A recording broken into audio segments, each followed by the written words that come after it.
All right. Looks like we are set up and established.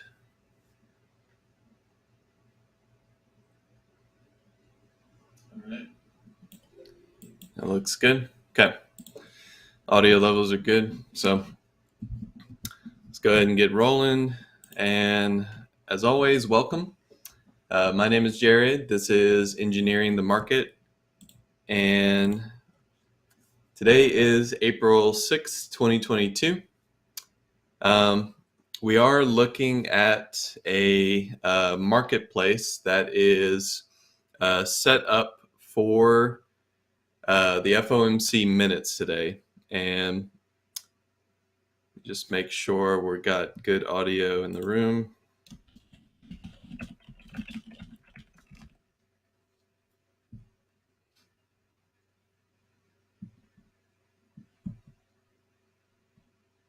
Okay.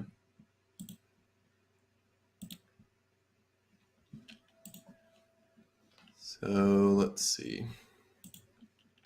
Make sure that that's what we're rolling with. Yeah.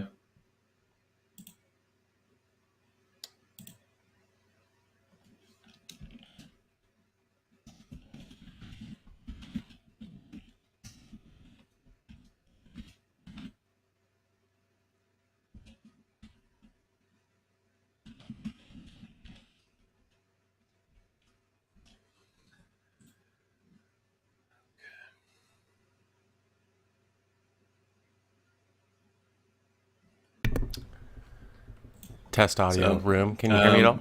We're trying to get set up here. Just give us a moment. Can you hear Jared?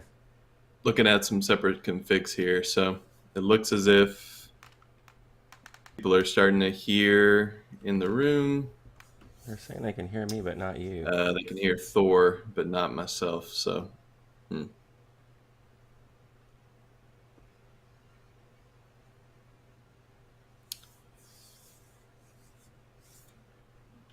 Okay.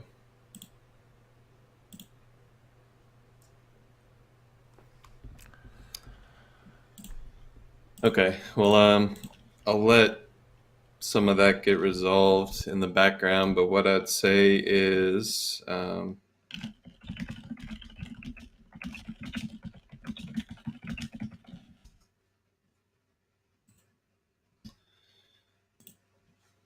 think we'll go ahead and get things rolling. So, yeah, YouTube's fine. We're just looking at some chat room audio issues. So, all in all, when we're looking at the S&Ps, it is midweek. So I often like to bring up the S&P expected move. As the market is in a sell-off from yesterday, we are starting to look at the downside expected move for the week. And recall that this week is a relatively compressed expected move, even amidst what is a known catalyst, which is the FOMC minutes being discussed further today. Now, yesterday we did get some information about some of the balance sheet reduction that did spook the market a bit, and there was a very strong sell-off from that information coming into the market. If you joined us in the morning session, you'll note that Thor and I were looking at some possible levels to consider a rejection, and the market certainly turned on a dime and started to sell off for most of the day. But as we are looking at the S&Ps, one thing we can start to consider is with the SPX in its lower bounds of the expected move, there is essentially two types of scenarios we could be encountering today. One is that we get to the expected move, the market sort of oscillates or transacts near those levels, and then we see a rebound. Now, obviously, that is the more bullish case, and that's coming from a market that is still in a location of relative strength. We are seeing the weekly high potentially getting set this week. We have some topping action to be playing bearish off of. along with yesterday's lower high starting to be confirmed. But all in all, looking at the market from the perspective of bull and bear, there is certainly some opportunity to expect some dip buying levels. For one scenario here, and as I bring up the S&P in a short-term time frame, you can see that the lower high has established, in this case, a potential channel. Now the S&P is currently testing and even breaching slightly below this channel. So we understand, conceptually that this has to be signaled as far as along. But this channel so far is being tested in pre-market. And if we do see a buyer response in the morning, it offers fairly good risk to reward if the market starts to rebound or come off of these prices. You combine that with the SPX expected move, and that is a good scenario for a bull today, with the understanding that it has to be proven. If none of that happens, and if the market continues to sell, let's say we go through the expected move, one thing to consider is where is the volatility currently? The VIX did spike through 20 on yesterday's session, and we are seeing the volatility continue to rise in this pre-market open. So if volatility continues to do this, the S&P tends to have a bit more of a bearish lean. And if we breach the expected move, some dynamics of the market may begin to change. For one, the market tends to expand past its expected move in what is often referred to as a dynamic hedging event. Usually breaches of expected move are faced with volatility expansion. That's fairly normal. And depending on how far the breach lasts, you can see different dynamics taking place. For one, if you are looking at volatility, usually firms that are short volatility will use the S&P futures in order to hedge off their volatility risk. Most of the time, most firms are carrying a relatively short volatility portfolio, and these are market-making firms. That's simply because most of the marketplace that they're facilitating is out buying calls and puts, which have a long volatility exposure. The market makers take the opposite side of the bet. They are often net short volatility. Most of the time, they can hedge this off pretty cleanly during the transaction, especially when you're in the expected move. We just sort of perceive that as regular price action. But whenever we get outside the expected move, this can accelerate. This movement of dynamic hedging can actually be facilitative of upside or downside activity. And one thing to kind of caution people today about is if you were trading yesterday, obviously the marketplace had a strong sell-off. But additionally, you'll notice that a lot of the rebounds in the market, however strong they appeared in the moment, were given back without any major trend changes taking place. Essentially, even if you were to expand higher, the marketplace sort of faded or just had a very weak response on the way back down, basically trapping potentially some retail client, and essentially no trend change means that the market is still very likely to continue downtrending. So this is where we sit. The marketplace as a whole still has that perspective of possible bull flag scenario. But once again, bull flags have to be proven. They first have to stop selling, and then they have to be in a perspective of strength or a relative area of strength. And even a 38.2% decline is enough to set up the market for potential continuation in the future.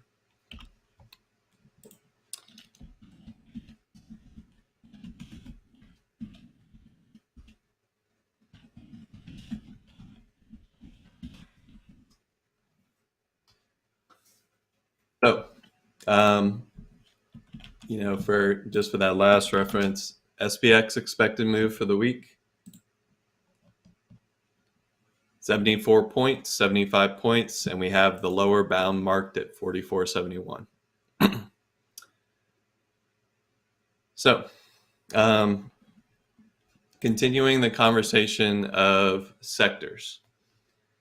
One thing to refer to yesterday is that while we did have a decent looking open, once the selling began, the sector performance was indicative of a stronger correlated move in the market.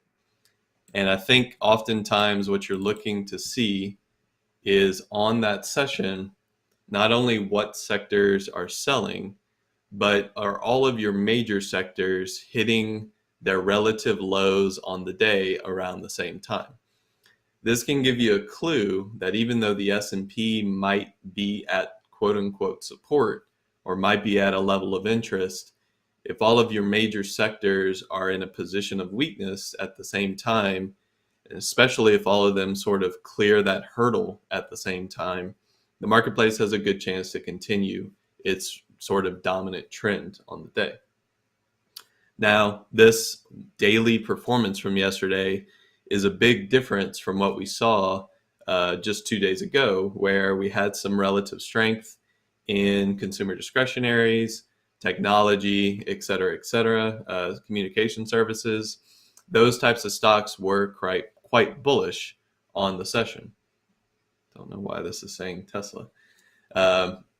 But if you look at yesterday, there were some green sectors, at least on daily performance.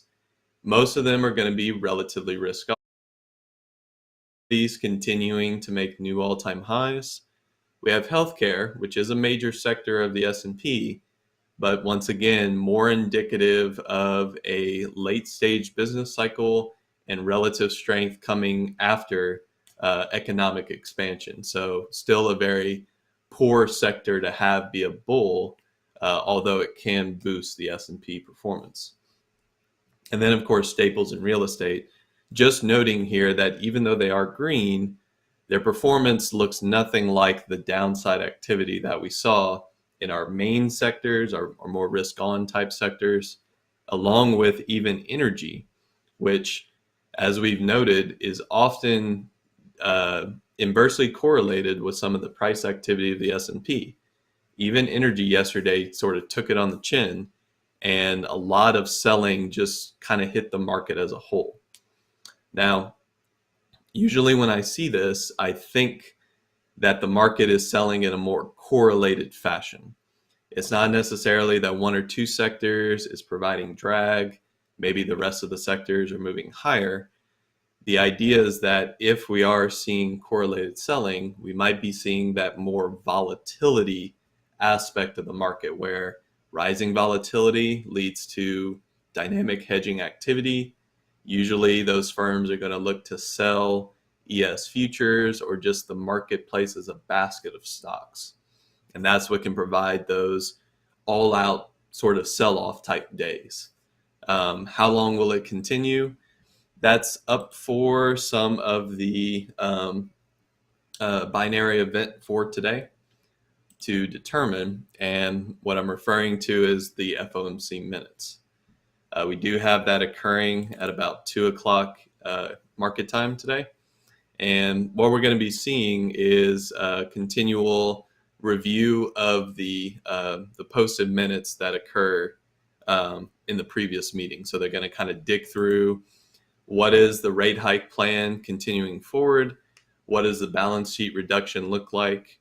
Is there any sort of hawkish tone that has been unpriced in by the market or not really relayed to the market as of yet? And then ultimately, I think for a bullish posture on the Fed, we're looking for any dovish reactions. The idea that the yield curve has already started to invert and the Fed really hasn't done any sort of quantitative tightening may force some potential shifts in the game plan for 2022. And while they may have, postulated something for the end of the year, that can easily change if we do see, continued pressure by the bond market. So going to keep an eye out for that. And that's going to be sort of the constant back and forth tug of war that the market's going to be in anytime we are near Fed discussion, anytime there's sort of postulation of what the next move is going to look like. Marketplace is trying to price that in ahead of time and obviously anticipate the idea of a potentially more dovish Fed. So, all right. And we're still kind of dealing with audio challenges here. But all in all, just wanted to kind of pose that as our main focus for today as we, continue to look at sector performance. Just want to call out stuff here. Utilities is that classic bull flag measured move. And this is important to note because what was once working is now starting to facilitate new postures in the market. Utilities right now are sort of screaming to the upside. They're very bullish overall. Doesn't mean you get engaged with them long, but you might be starting to wait and see what the first pullback looks like and think about buying it. Still postured sort of upper bound of healthcare's range. We're definitely looking to see if that can continue to the upside. Lots of moving average sort of structured in such a way that this can begin to trend to the upside.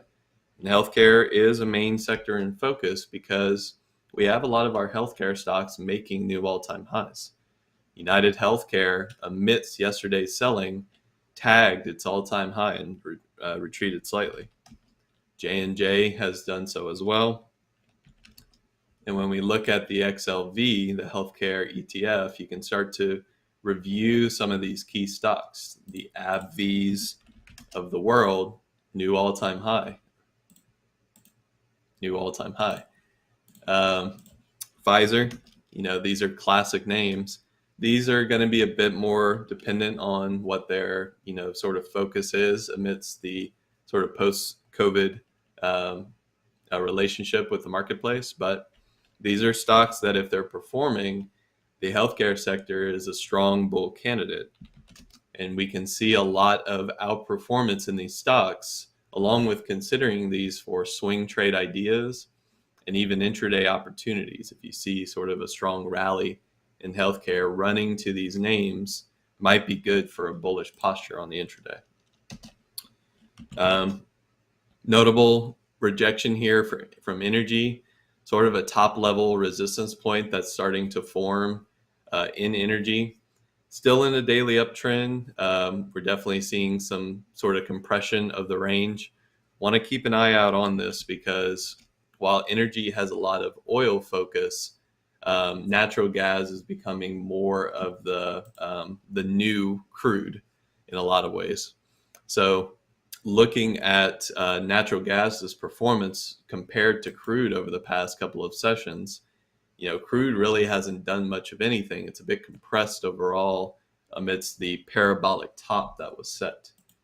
Natural gas, however, has been advancing. So when you look at your energy sector, be aware that XLE is a bit more heavily skewed towards crude.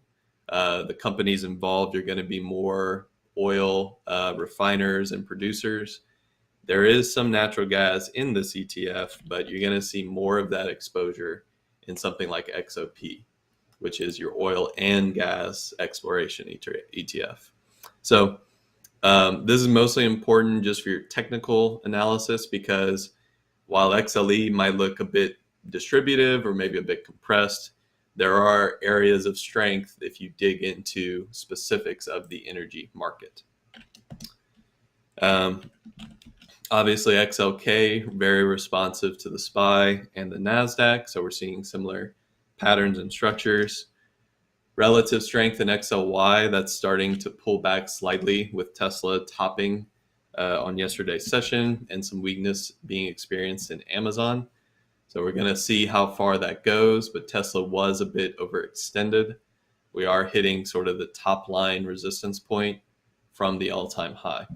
So previous channel, obviously a major trend line that we're still above. We will be looking for pullback buys in the short term, but for now, the topping action in Tesla is going to be some downside activity for the S&P. Same idea with Amazon retreating from its 200-day. And just recall here, Amazon is simply back at value. So we talk about this all the time, the idea that a lot of these markets, as bullish as you may be on Amazon, are simply bouncing back and forth between the upper bounds and the lower bounds of their range. So being a bull near the bottom, being a bear near the top, and then kind of just playing a little bit more cautiously in the middle, especially when you have a key stock like Amazon smack dab at value, that can offer a lot of chop or just sort of intraday back and forth trade until we move away from it once again. So we kind of have a bit of a reset on those types of stocks. So I'd say XLY. Let's see, what was I going to look at here? Same idea with industrials. Moves from the lows often return to value. Overextended markets tend to reclaim where there is the highest transactional value. This might not look like the most obvious range on the chart, especially with the overextension we saw.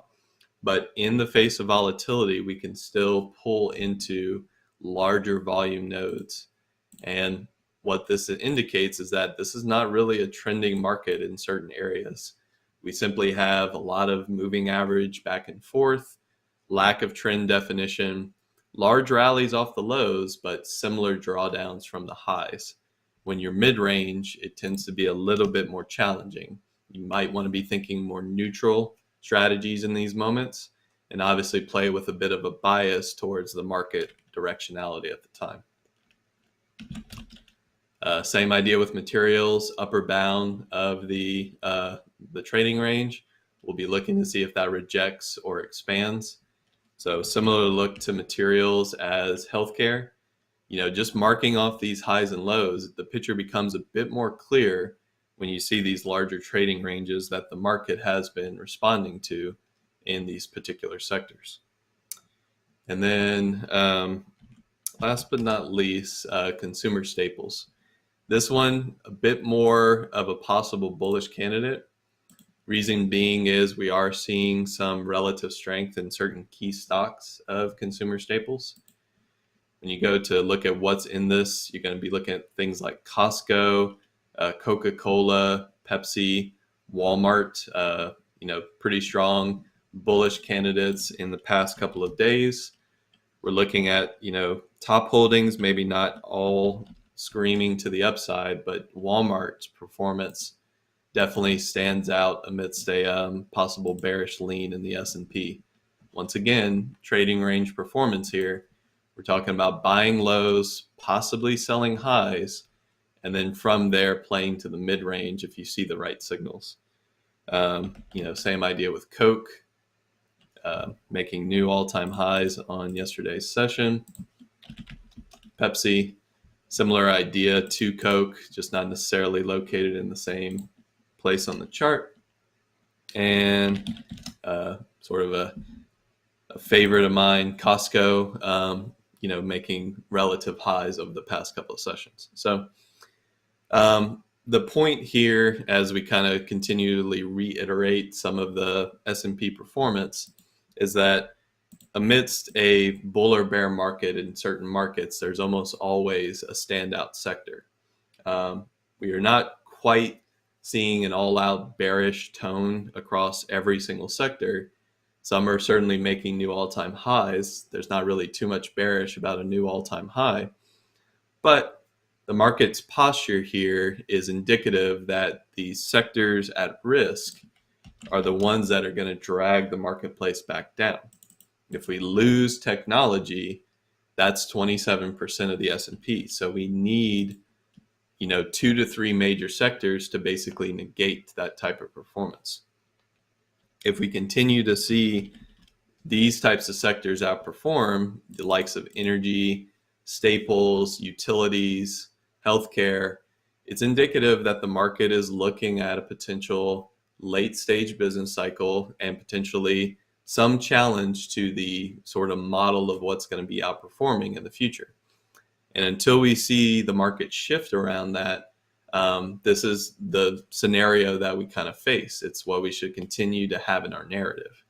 All in all, what I'll caution you for today is the S&P is postured as a possible reactionary bounce to the bottom side of its expected move. If we don't get that, look for volatility to expand, consider ways to play that opportunity. You can look to some of the volatility ETFs, UVXY, for example. These are leverage decaying type products, but intraday they can offer long trending opportunities.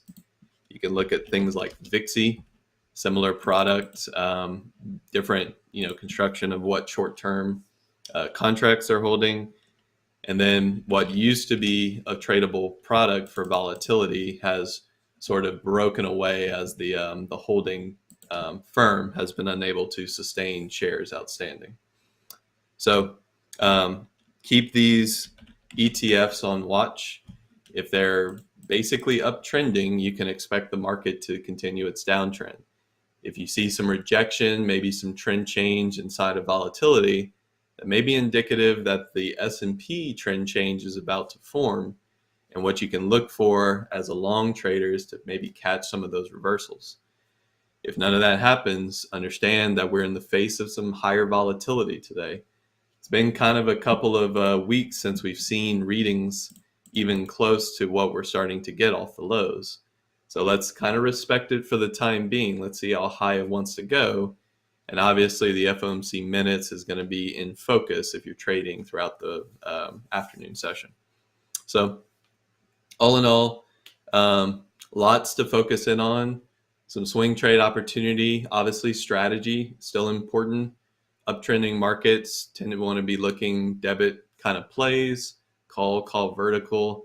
Downtrending markets like the bond market continue to be putting pressure in different areas. We're seeing, once again, another risk signal today is that we have a rising TNX, rising 10-year interest rate. Spreads are still relatively inverted, but the TNX is sort of exploding again to the upside. So, the same theme here. What's been advancing continues to advance. What's been declining continues to decline.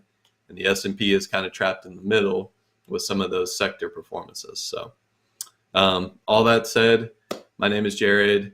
Thanks for joining me today. We apologize for some of the audio issues in the room, but look forward to talking more about this tomorrow. We'll probably open it up a bit more for questions and maybe look at some key names that we want to focus in on for next week. So as always, trade safe, and we'll talk more tomorrow.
party started, and we'll go from there. So you should be able to see us now.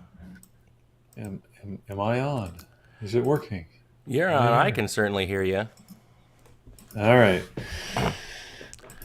Okay. Well, I can certainly hear you, Peter. So hopefully that works. Hopefully you can still hear me. And yeah, sounds good. Looks like the room has got us. So that's awesome.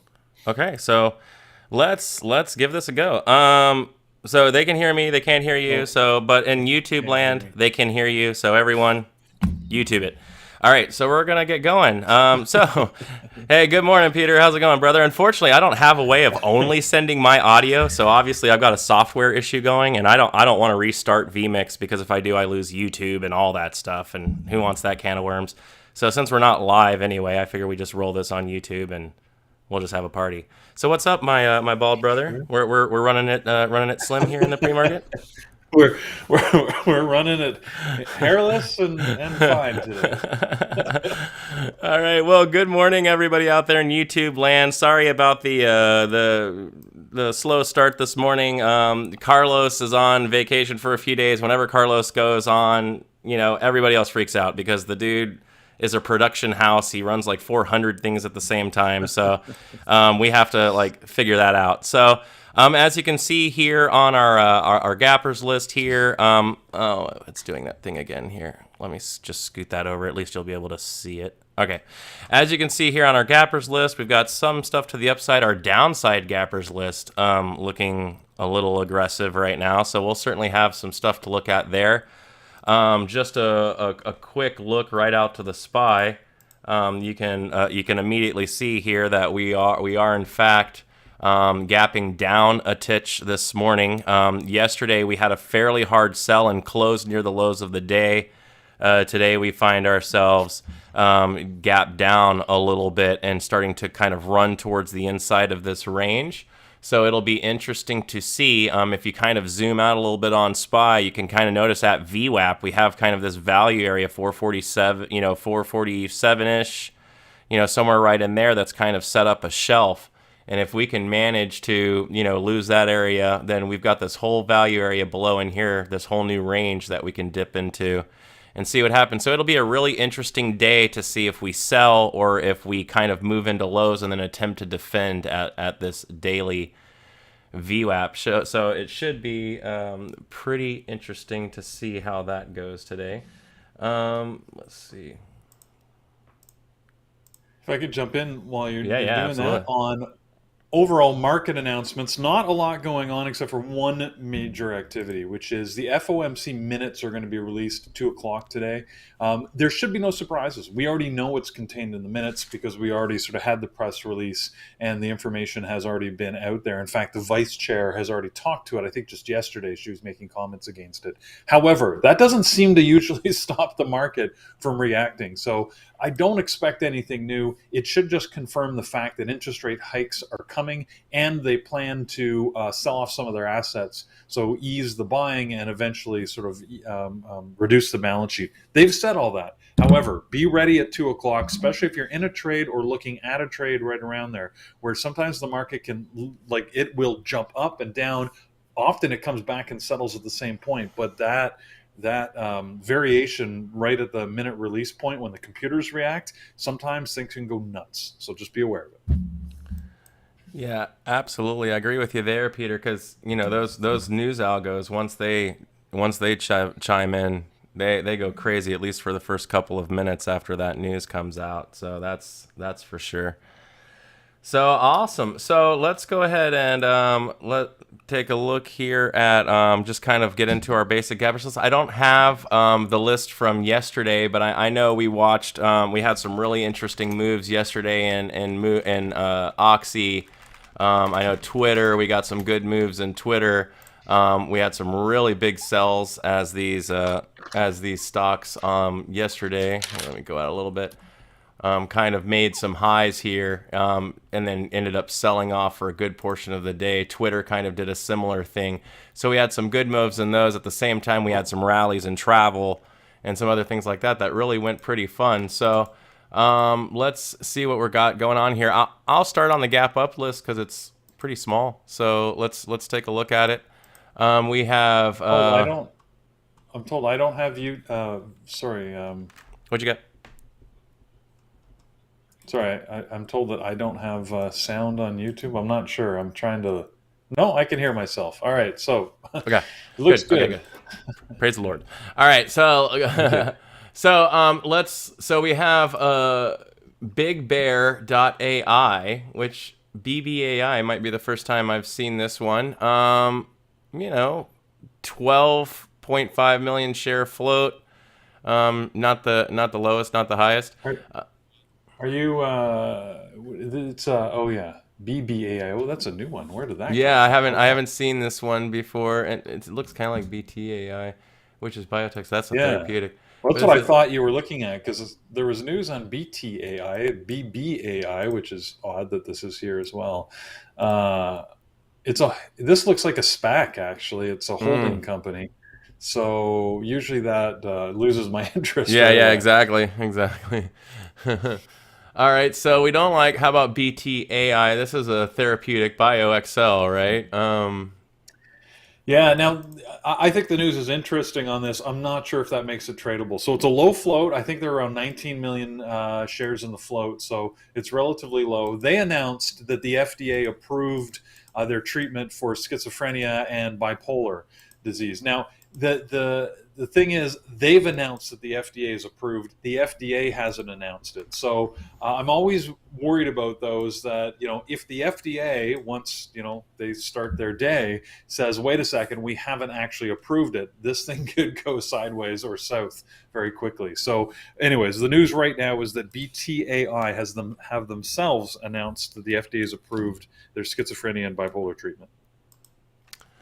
Interesting. I'm having a little bit of a TI. My TI stopped displaying information, so I'm just reloading it. It's going to be one of those mornings, Peter.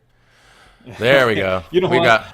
I know what it feels like, my friend, because whenever I have to sort of do that tech background for Carlos, you just appreciate all over how good he is at what he does, right? Oh, 100%. All right, so we're linked back up now. We got that. My little display that shows me the float and all of that stuff wasn't popping. I kept going, the float is and then I had to look over here. It's just crazy.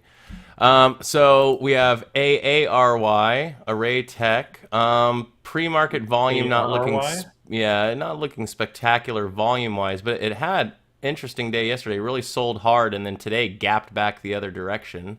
That's interesting. On ARRY, we do have news. Here they had earnings last night. Their earnings were pretty good. They actually beat revenue, missed on their earnings a little bit, but they took the opportunity to announce a new CEO and is giving that new CEO every opportunity for success by also announcing that they think they increased their guidance. So they're going to beat their numbers compared to what the street thought. So that's what's sort of pushing the stock up this morning. Well, I mean, hey, if you're going to do earnings, that's how you do it, right? So let's see, TLRY. I don't know if there's been any progress on any of the legislative action, but you can see we've had a little bit of volatility come into the sector, at least TLRY, but it's resulted in some very ugly price action. We've had a hammer this day, indecision, inverted hammer, indecision. I mean, nothing but indecision in TLRY.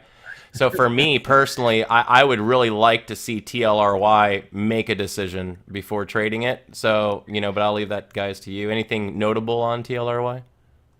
Yeah, and it tends to move only pennies at a time too, even when you do get a move. But there was they did have earnings this morning.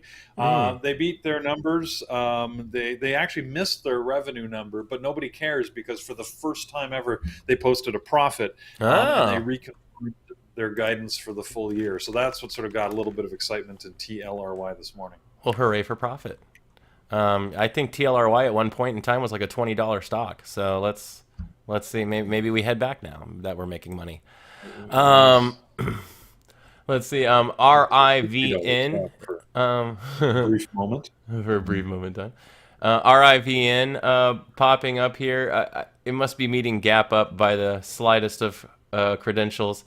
But we are gapping back against yesterday's heavy sell, which we've been in a pretty decent sell for about a week now on Rivian after a strong push, which kind of looks like it came right back to test the bottom of this range, and we had high volume in. So maybe RVIN starts what would look like kind of like an ABCD on the greater daily pattern today. If it can go up and make new highs, it'd be looking really interesting. So Rivian has some potential look in the chart.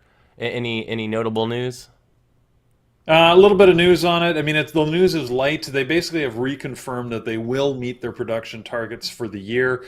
They've started to produce some cars. So it's really just saying, "Yep, we're going to do what we said we're going to do." So that's the news on it. Well, that's always good. We like that. Better than this, I guess. Yes. Yeah. I feel like this company should be from Florida. I don't know if they are or they're not, but it's Sunshine Biopharma, SBFM.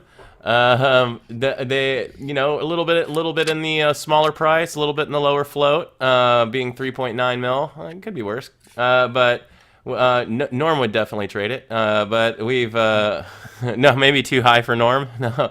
But he's probably trading it from the zoo right now. Right now, right? He's right over next to the what would Brian call it? Right next to the apes, right? Yeah. So we're gapped up. We had a big gap yesterday on news, whatever news hit, and then we kind of just had this big indecision candle here. So it'll be interesting to see if today this gets trapped inside of yesterday's range or if we get continuation. But volume right now, not horrible. Yeah, their news was, it was big news yesterday because they announced that they had a drug that was effective against cancer cells. Every time you say that you're curing cancer, of course, you get a pop-up. So this is really second day activity. I don't see any new news on it, but we could still get some interest. I looked at it yesterday, didn't find anything I really liked to trade. If you look at the price action after the market opened yesterday, it was actually sort of pretty flat. So I didn't, I don't normally trade these anyways, but I might just keep an eye on it in case, but not a close eye.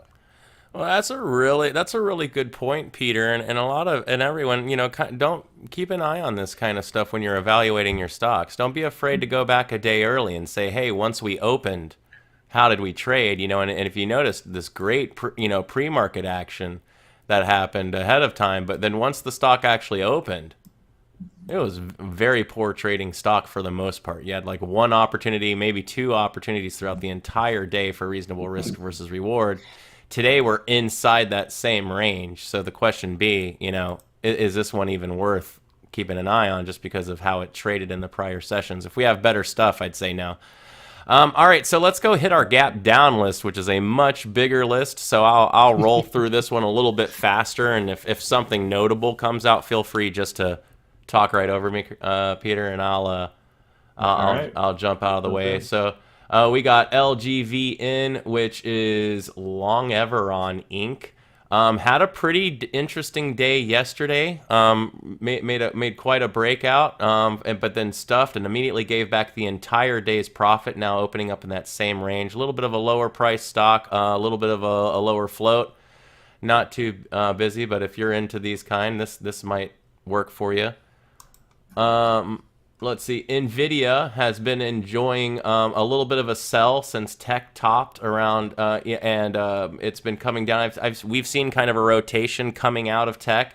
I think we're seeing a little bit more of that. Nvidia actually gapping down today from yesterday's lows on what was a very aggressive sell yesterday. So it'll be very interesting to see how we respond. We saw the semiconductor sector down, across the board yesterday. Obviously, I watch AMD, as many of you know, every day, and it was certainly in just a general sell-off, and we're seeing that continue. So, there's really no news against this sector to drive it. I think it's just it went up considerably, sort of the beginning of March. We're just seeing a little bit of a pullback against that.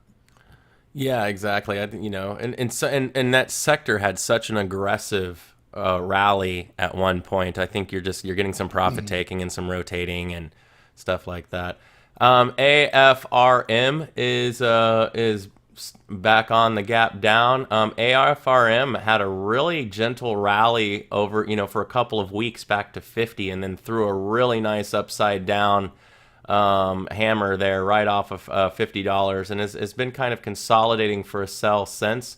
And we kind of with the market, we sold heavily yesterday, today gapping down again. So a firm looking a little weak this morning, but opening at the bottom of an established range. So we're gonna want to actually, it's actually kind of a bad sell right now. You'd want it to squeeze a little bit for sell, or actually sell off a little more to confirm. So we'll have to keep an eye on this one if it wakes up. I'm surprised to see AFRM on the list. I don't see any news. So if any of you have news out there, let us know. But I don't really see anything that's driving it. Why this morning? But it could just be somebody getting out of the stock, and with a low pre-market volume, it's causing a little bit of movement. But I can't see any news driver, anyways, for it. So I'm only reviewing this ticker because I want to say the name of the company. The ticker is DDL. The company is Ding Dong. You're welcome. But it's a it's kind of a it's got a decent float to it. 173 million, but it's a lower price stock, so keep that in mind. Yesterday obviously had something going on, had a real big breakup today, finding itself steps down. But if you're into some lower price stocks, this one, as far as level 2 goes and everything, actually looks pretty tradable. We got some volume in the pre-market. We've had some good price action over the past couple of days. Look, we had a really nice breakout on it that consolidated for another move. So if you're looking for a lower price stock to trade, DDL might be a good one to take a look at. And to my view, this is a trading stock only. The warning bells go off all over the place. This is a Chinese grocer, as far as I could tell, but the actual registry of the company is based in the Cayman Islands. So this is one where they're playing with the rules all over the place. So who knows what's actually happening within the company behind the scenes. So can you trade it? Absolutely, if there's an opportunity. Should you sort of hold it longer term? I would say not. Chinese stock trading out of the Caymans. What can go wrong? Nothing suspicious there, right? Nothing interesting here at all whatsoever. Let's see. Let's hit BKKT. I will not try and butcher that. Folks, if you're coming up with a company name, make it so I can pronounce it, please. Just for me. But what you see here is let's see, we're mid price or low price stock, floats 37 mil. Price action looks a little lean in the pre-market, so this is going to be one I would pass on. We actually have a lot of stuff, so why focus on that? Mara gapping down.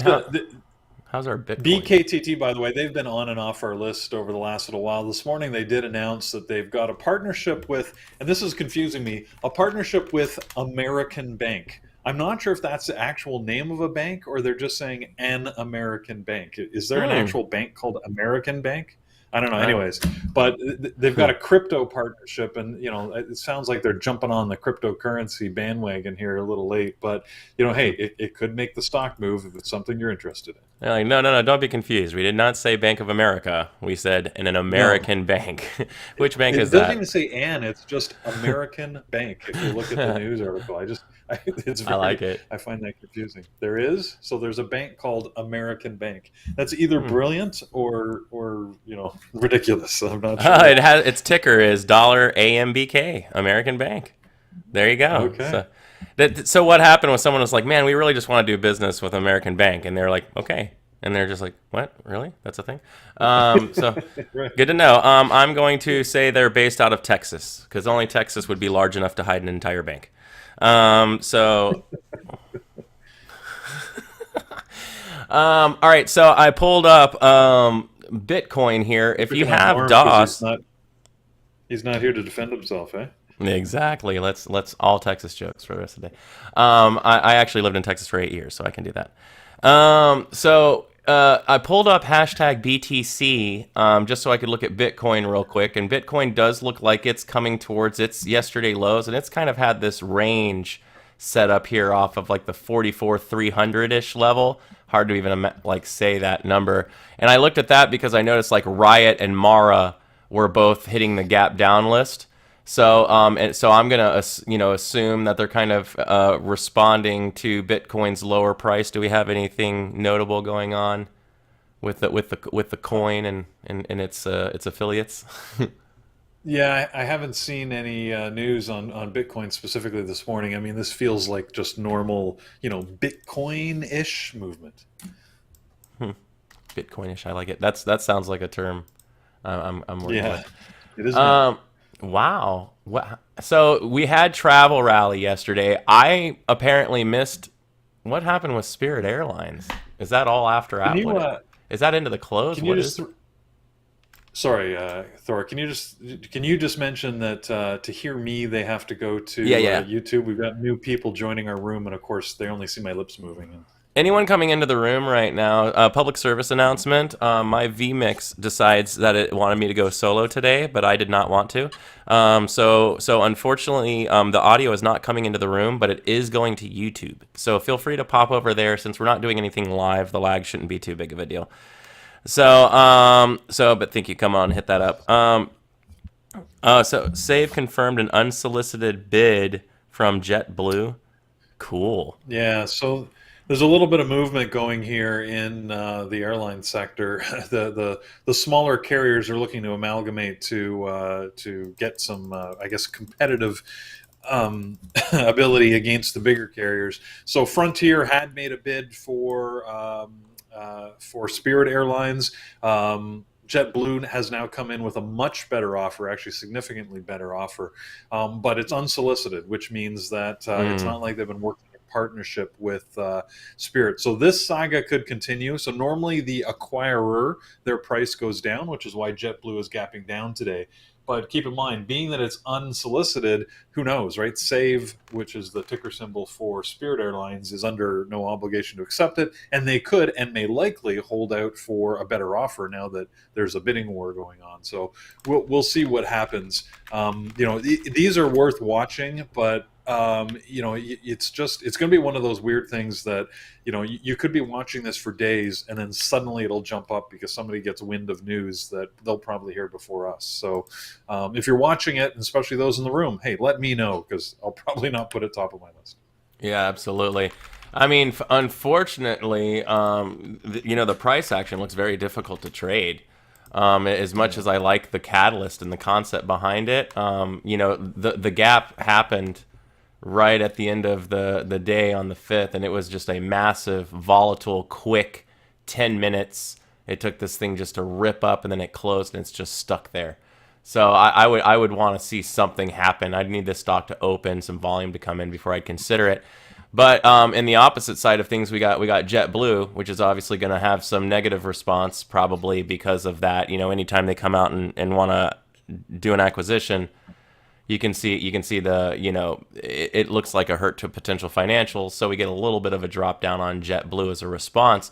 JetBlue actually might be the funner one to look at to see what happens. Right now, we don't have any volume in pre-market, so it's definitely a watch item at best, not an action item. But that kind of movement from them might stir some looks into JetBlue because maybe JetBlue's got a little bit extra money people weren't paying attention to. Who knows? Let's see. Let's hit a couple more and get through a little quick so we can get through some announcements because this list is just huge. IQ volume is low. Fetch's volume is low. AMC always on these days. We're in the world of the meme. AMC's pre-market volume is incredibly low. So for me right now, AMC would not be something I would be looking to watch. But if it wakes up a little bit, getting a little closer to the open, maybe we do that. Pinduoduo, PDD, often on the list, often not traded. But it seems to make its way here so often, and you can see on this day why we don't trade it. Look at this, just choppy, just no price action basically for the whole day. Carlos's favorite stock, Futu, only because of name, not trading. Also, F you to you. Perfect. Oh, I was waiting for that. Thank you. That made my morning. So price action on this one also not fantastic leading into the morning. CHPT, Charge Point Holdings. This one is gapping down. $8 stock. Spread, however, let's see. Where did my spread go? Spread 3 cents currently. It looks like the spread's wider than that, but it must be wider somewhere else. But you can see we're kind of selling on low volume here. Not loving charge point, but I do love this big value like area underneath it that it could sell through. 1.45 million. Anything interesting on CHPT? No, I'm just I don't see any real news on it, so I don't know why. Yeah, I'm not sure why it's moving. Okay, we'll keep an eye on that one. Maybe we have our buddy SQ here. SQ had a really hard sell yesterday and now finds itself gapped down, and this is one of the tech stocks that really hasn't sold it all yet. So this one could provide us potential opportunity here. Would love some more volume to come in on it. Peter's beloved, Yeah, AMD. this whole sector seems to be moving down. PayPal, SQ, look at all the payment providers, and they Affirm, I guess, as well. They're sort of moving down here today. So I'm not sure what's specifically driving that, but we're seeing a little bit of weakness. Should check the banks. What are the banks doing? Banks are down marginally, but.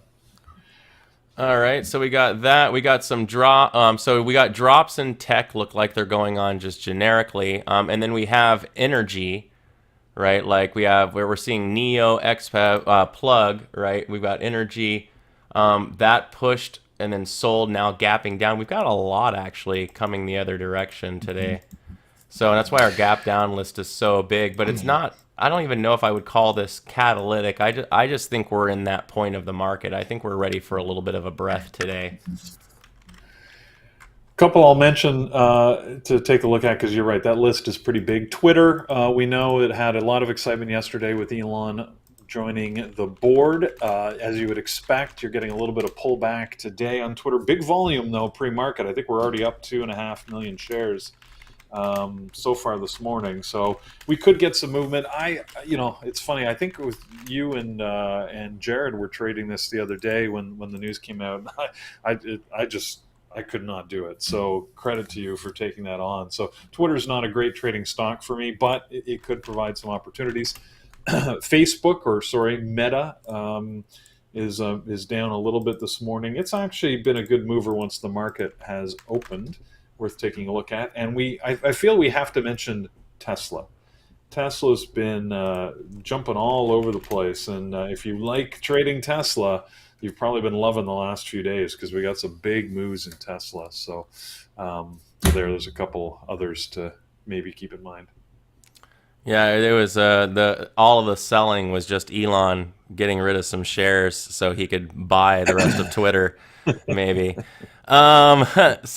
What we'll go ahead and do is let's go ahead and pop over to our community events, and we'll go ahead and go through those, and then we'll go back in and we will rock through a little watch list, find out what the mods are looking, and get on to some trading.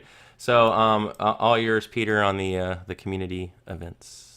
Okay, so as always, as every week, we have a series of activities that happen, starting with our Monday sort of introduction session, our onboarding class that Carlos does. Tuesday is all about strategy, and now here we are on Wednesday, where we usually talk psychology. And I think today we are having, what are we having today? I gotta wait for the charts to move. There we go.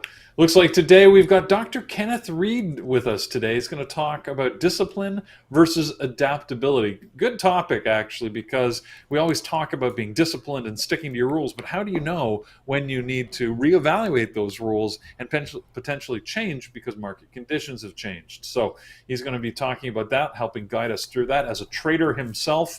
Dr. Reed is very, very informative, and they're always good sessions. So hopefully you'll join us at 8 o'clock if you're an elite member in the webinar room for that. Next week, Mike will be talking about trading psychology one-on-one. So we're sort of we tend to cycle through these to help give you a full picture. So it's a good starting point if you haven't sort of been part of our psychology series. Why should you even care? Why is psychology important? And when you start trading, many people question that. Usually it doesn't take long, probably about 4 to 6 months into your journey. You will either learn through unfortunate hard experience, or you will learn because you were listening to us that psychology is the cornerstone of effective trading over the long term. So hopefully you'll join us next week for that. Thursday is all about mentorship. So this Thursday, I'm not sure if Andrew is with us, but if he's not, John is filling in, and we'll have that Thursday 11 a.m. mentorship session. Ed always does one sort of at the close. We have 2 rooms, don't forget, 2 chat rooms you get access to as a Bear Bull member, and you can go into the jungle, as we like to call it, where Ed talks about not only his trades, he does after hours earnings trading, and then he does his mentorship session. And then of course we close out our mentorship day with Thor, the Thursday mentorship, which happens at 8 o'clock once again in our webinar. We every week we always have a session on, I'm not sure a slide on this, but a session with Jared doing crypto. So we look for that on Fridays. Don't forget, if you, I'm throwing Thor for a loop here as he's trying to figure out what slide I'm on. I'm just talking. So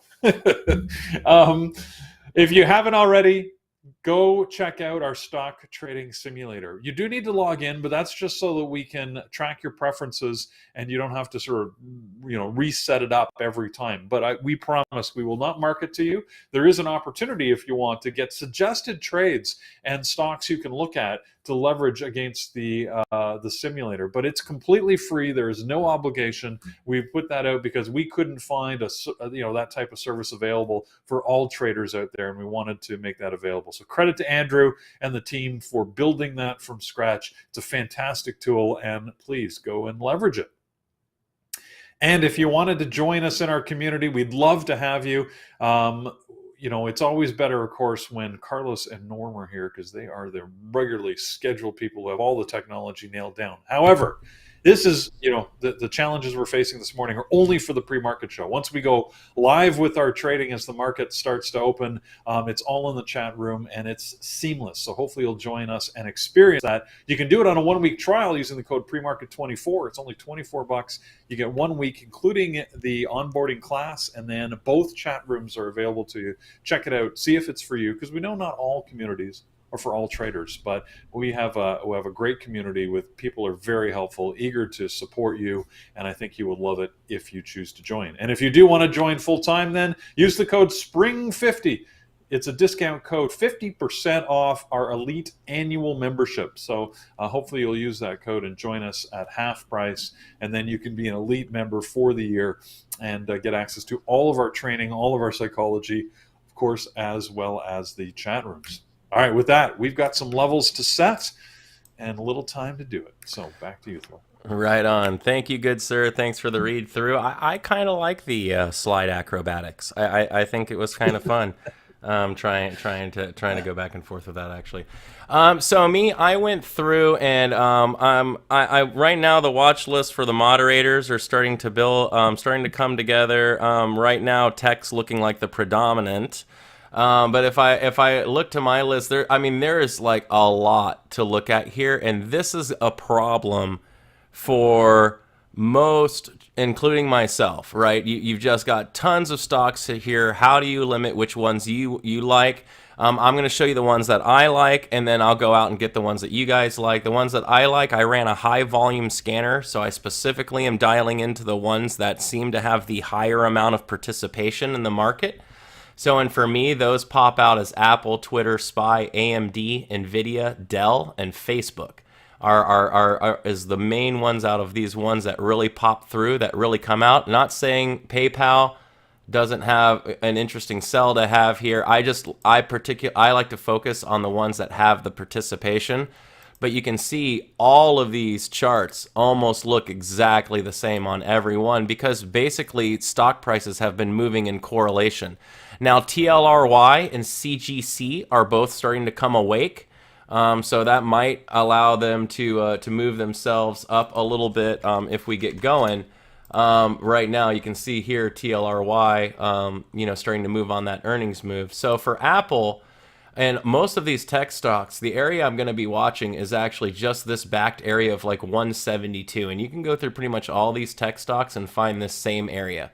We have this really obvious level that kind of comes in right through here that we're sitting right on right now, which is why I wouldn't short tech yet. I'd actually wait for it to set up and lose the level. If it does, maybe it becomes a short, but don't be biased short side right now. Because of the low extension in the range, it's very easy that we could catch a bid here and squeeze back in, especially if we end up being choppy today. So just because we're rolling over doesn't mean we're a ghost short, right? We had heavy sell yesterday. We might not get heavy sell today. We might just chop. So you guys got to keep paying attention. But the level to the downside that we want to lose is going to be something like 172 here on Twitter. It's going to be like a new pre-market low, right? On SPY itself, you're going to want to wait for a slight back test and then the loss of 447. We've got this same shelf that you're going to be watching. AMD is the one, Peter, that I really want to watch if we bounce. I think AMD is the bouncer. Because AMD is already in a lower extension of its range than the other tech stocks. So most like Apple, SPY, even I think Nvidia, they're all up here near VWAP, and they've all just started making new lows. But AMD is already sold. It already dropped. It already came down, and it's already near where it's bought up before. So if tech stalls and rallies a bit, I'm actually going to look for AMD to catch a bid today. So, and that could be fun. So. Dell in a similar extension to AMD, also throwing volume, which is unusual for Dell. But Dell, it might have been in a block because I'm not seeing a lot on Dell otherwise. And then Facebook, Facebook's making that same kind of upside down turn. So across tech, that's where I'm really going to be looking. QCOM probably falls into that, KiwiKev as well. So I'm going to pop over. Looks like Peter's going to watch AMD. Big shocker. Facebook, TLRY, secondary Apple, Tesla, Twitter. I mean, I agree. I think all of those are fun. Tiffany's looking at NVIDIA, AMD, and Tesla. Mike has got NVIDIA SQ, so you can kind of see where the moderators are starting to kind of line up. We're kind of focusing in on tech. I do want to point out that our human trading cyborg Eamon is not liking anything today, which I don't disagree with that assessment as well. So he's going to be waiting for alerts, and he throws out Trade Smart, which he keeps saying it, and someday I'll do it. But we'll see what happens. But I really appreciate his candor and just saying, hey, I don't like anything. And then Apple, AMD, and Rivian coming across for Dima. So let's see. We've got our travel here. We know we've got our JetBlue situation that's dropped down along with Save. These are, potential buyout news. Is it enough catalyst to really move things around? Who knows, right? These can be very, very sketchy to play. Sometimes they wake up and they're a lot of fun. Other times the news has already been absorbed, so they end up being duds. But it might be a good secondary item. How about so any of those your AMD sticking out for you? What else? Anything else you're just in love with today? Nothing I'm in love with, frankly. I don't have any setup trades for the open, so I'm likely going to be waiting at least 15 minutes to see if I get see what happens and get out of that chop of the first few minutes and go from there. Yeah, I'm with you there. Looks like travel's oversold a little bit too, but no volume. So. Yeah, I'm kind of, anything like look at LI, look how choppy the daily is. This thing hasn't been trading well. Our buddy Neo's on here. Neo's actually in an interesting spot, but I don't know. We'll see what happens if it loses. That could be something, maybe a secondary item. How about y'all in the room or out there? Actually, I'm going to pop over to YouTube land so I don't ignore you guys the entire day. Do you have any tickers that y'all would like me to look at before we wrap this beautiful thing up? We got some of them have been watching that the BBAI, Big Bear AI. Y'all got anything? So we got BBAI up here. Mara, you're liking Mara. Bit selling a little bit, so I can see why you'd be into Mara. CCL's good. So for travel, the thing that I find interesting is travel had this like false rally yesterday. Is kind of the weirdest thing, right? Did y'all see? It's travel kind of broke out and then immediately stuffed, right? And then now we find ourselves gapping down and making a new low here. So that's just really interesting to see the way that travel kind of got worked like that. So it'll be really interesting to see. We're in this lower extension. Are we going to find support here and maybe rally off? Right now, the level 2 is fairly balanced, so it's hard to really see a clear direction. But right now, maybe chop around and then catch a bid here for a rally if the market goes. I think that could be a lot of fun. As you mentioned that, Thor, yeah, it's a good observation because I noticed that yesterday that it looked like the travel sector, CCL, cruise lines, airlines were going to be strong, and then once the market weakened up, they just dropped, dumped, yeah. Yeah, like I was really surprised by that. I thought they'd have a little bit more strength. So that sort of shows me that the strength in them is not independent. If the market moves, then they'll move, but they're not about to drive the market in any respect. So yeah, absolutely. It'll be interesting to see what happens. But I would only watch them sort of alongside whatever the market's doing. Yeah, I agree with you. So and then I'll close out just with dipping back over to the SPY. So as you guys can see off of my daily chart, the SPY is opening down near my S4. For you, those who don't use Camarilla pivots, this is it's a way to view range extension and how wide of a range we're expecting today. Right now we're on kind of a wider range, and we're opening all the way at the bottom of it. So generically, you don't sell straight off of a range extension like this. You'll chop a bit and then rally and then sell if you're going to, or reverse entirely off of this range. So this is why I'm saying, although we look very weak and we look very bearish this morning, don't just go full bear, YOLO short and pounce. Let this thing open and see what the market makers do at the beginning of the day, because we want to see how the SPY especially shakes out. If it shakes out and finds support, we can easily rally back off of here. We could draw to VWAP on the daily. There's a high value there at like 444, so we could sell to VWAP. We could do anything today. So I would not go in today with a set bias. I would let the stock open, let us auction for a minute, and then make some decisions once it figures out where value is for the day. How about you, Peter? Anything else for you today, Peter, before I close this thing down? The only thing I'll mention is don't forget 2 o'clock. Right, we've got the Fed minutes again. There should be no surprises. That never stops the computers from reacting. So I'm sort of expecting a jump and a drop back, or a drop and a pull back up. It depends on how the computers read it, but I think things will settle back. But those couple of minutes while it's jumping around could be hairy. So just be careful if you just got into a trade or you're looking at one, as I said earlier. So good luck today. Trade safe. Thor, thanks so much. I know it's always a challenge sitting in. We've both had to do it, so we both have our fingers crossed that both Carlos and Norm will be back tomorrow and things will be back to you. Be back as soon as possible, please. But yeah, absolutely. Yeah. Thank you, everybody out there in YouTube land. If you haven't done already, please take a moment and throw us a like, subscribe to the channel, and ring that bell. We would like to get as many likes as we can so we can show that just because you don't have Norm's hair doesn't mean you can't pull in likes, and because we know that that's really what makes a difference. So I hope everyone has a great trading day. Like Eamon said, trade smart, and keep it safe, y'all, and we'll talk to y'all later. Thanks. We have the hair, actually. We're just keeping it on the underside instead of the top. So. Right, it's all selective, actually. Later, everyone. Have a good one, brother.